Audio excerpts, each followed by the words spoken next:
profile image and a button that attaches itself to it, we're going to try and combine the two together. So we've got the button here from a previous project with the profile image. So we're aiming to put the image on top of the button. We have the code from our previous project for the profile image and for the button. We're going to use those today in a new project here. So to start with, again, I bring down my squiggly brackets so that they line up, an opening and a closing bracket. And I'm going to start preparing the additional views. So rather than copy and pasting all that code into one project, I'm going to break it up into smaller, more manageable views. So I start by going File, New, File, and choosing a SwiftUI view. I'm going to make sure the file goes into the profile, which is this folder here.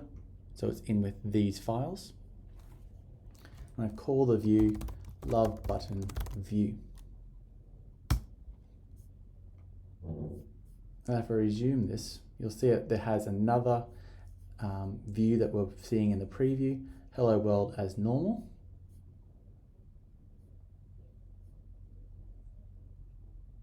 There it is, which is separate to this view here, which is our main content view.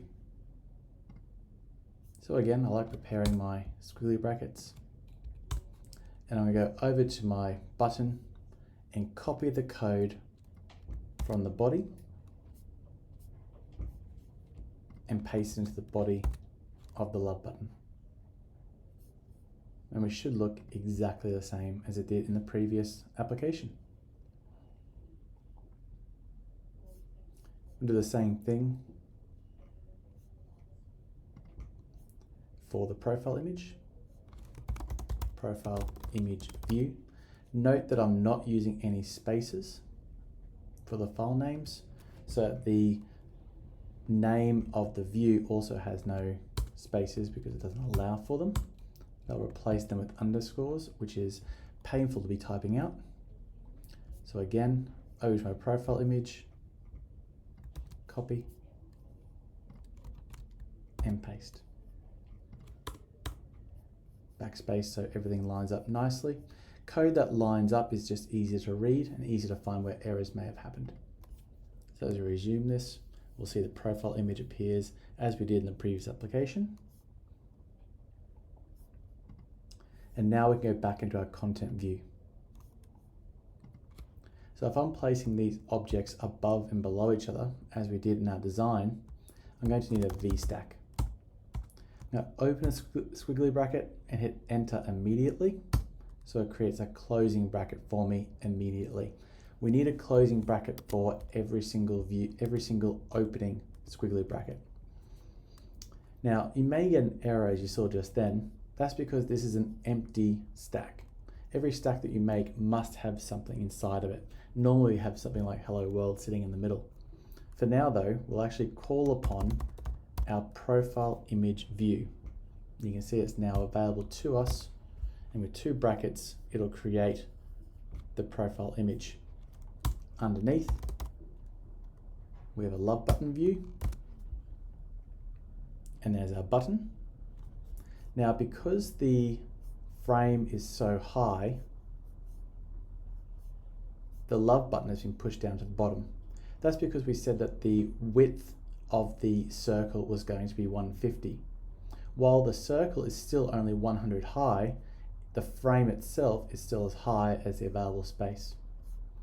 So we're going to go back into our profile image, and we're going to give the height 150 also, to make the frame tight around the circle. If we go back to our content view, that now adjusts. Now if we'd like more spacing around the objects, we can go to VStack and put spacing 20, which puts spacing between the objects inside the VStack. We can go 40. And that's now ready to go. So the advantage of using views as separate files is that we can reuse them as many times as we want. So if I want another button, we can make a second button. If we want a second image, we can make a second image anywhere in our app. And if one of these is changed in this space here inside the view itself, so let's say, for example, I changed the weight to heavy and the foreground color to pink, that will now update in our content view. Each of the buttons will automatically be that size. And we can change this as many times as we want and end up with consistent results across our application. So no matter where or how many times we use this button, it will automatically update on our screen.